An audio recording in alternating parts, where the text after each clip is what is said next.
మెదక్ జిల్లా నర్సాపూర్ పట్టణంలోని మున్సిపల్ ఆవరణలో బీఆర్ఎస్ కౌన్సిలర్ ప్రెస్ మీట్ నిర్వహించి మున్సిపల్ కౌన్సిలర్ అశోక్ గౌడ్ మాట్లాడుతూ మున్సిపల్ చైర్మన్ మురళీ యాదవ్పై అవిశ్వాస తీర్మానం తాము పెట్టామని, అంతకంటే ముందే తాను రాజీనామా చేస్తున్నానని అబద్ధపు మాటలు మాట్లాడుతున్నాడని అన్నారు. మురళీ యాదవ్ గత కొన్ని సంవత్సరాలుగా సర్పంచ్ గా, జడ్పీ చైర్పర్సన్ గా, విఠలరెడ్డి హయాంలో సర్పంచ్ చేసి టీఆర్ఎస్ పార్టీలో జడ్పీ చైర్మన్, మున్సిపల్ చైర్మన్ పట్టణానికి ఎలాంటి అభివృద్ధి పనులు చేయలేదని, ఎన్నో స్కామ్లు చేశారని, ఎంఆర్ఓ కార్యాలయాన్ని కూల్చివేసి స్క్రాప్ ను మరియు స్కూల్ బిల్డింగ్ ను కూల్చివేసి స్క్రాప్ ను తికమక చేశారని, ఇలాంటి నాయకుని సమర్థించడం సమంజసం కాదని తెలిపారు. ఈ కార్యక్రమంలో టీఆర్ఎస్ కౌన్సిలర్లు, నాయకులు పాల్గొన్నారు.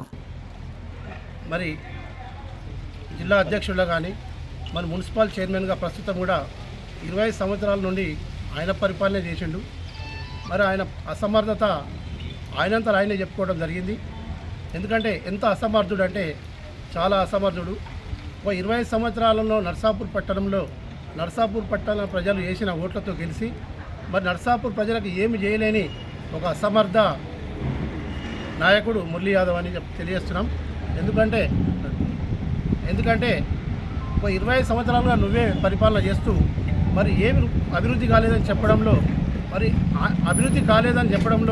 కానీ తానే అభివృద్ధి చెంది మరి ప్రజలను కానీ నర్సాపూర్ పట్టణ ప్రజలను కానీ ఎలాంటి అభివృద్ధి చేయకుండా మరి ఆయన అభివృద్ధి చెందడం జరిగింది.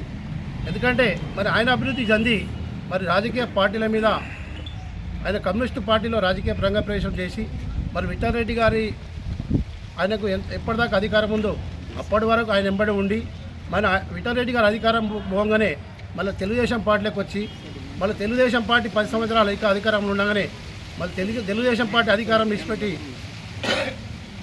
తర్వాత మళ్ళీ టీఆర్ఎస్ ప్రభుత్వం రాగానే మరి టీఆర్ఎస్ ప్రభుత్వం రావడం, మరి టీఆర్ఎస్ ప్రభుత్వంలో ఉండి మరి 8.5 సంవత్సరాలు టీఆర్ఎస్ ప్రభుత్వంలో ఉండి మరి అన్ని పదవులు అనుభవించి మరి అన్ని విధాల స్కాములు చేసి టీఆర్ఎస్ ప్రభుత్వం మీద విమర్శిస్తే అప్పుడు ఆయన పార్టీ సస్పెండ్ చేయడం జరిగింది.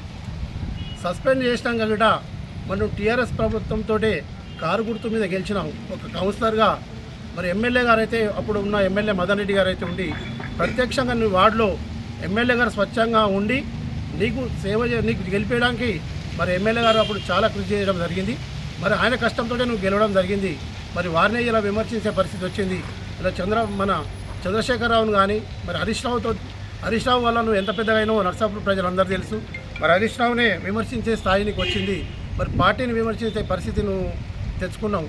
మరి అది కాకుండా బీజేపీలో చేరి ఇప్పుడు బీజేపీలో ఉండి మరి మొన్న బీజేపీ ఎమ్మెల్యేగా పోటీ చేసి మరి నీకు డిపాజిట్ కూడా కోల్పోవడం జరిగింది. ఎందుకంటే నీ అసమర్థ నాయకుని 20 సంవత్సరాల్లో నువ్వు ఏం చేయలేని నాయకుడి కాబట్టి ప్రజలు నర్సాపూర్ తాలూకా ప్రజలు గిట నీకు డిపాజిట్ లేకుండా చేయడం జరిగింది. అదేవిధంగా నర్సాపూర్ పట్టణ ప్రజలు గిట ఈ 15 వార్డులలో కూడా ఎక్కడక్కడ నీకు డిపాజిట్ 3వ ప్లేస్ ఉంచడం జరిగింది. నర్సాపూర్ పట్టణంలో నువ్వు నాయకుడు ఉండి నీకు అన్ని వార్డులలో కూడా 3వ ప్లేస్ ఇవ్వడం జరిగింది.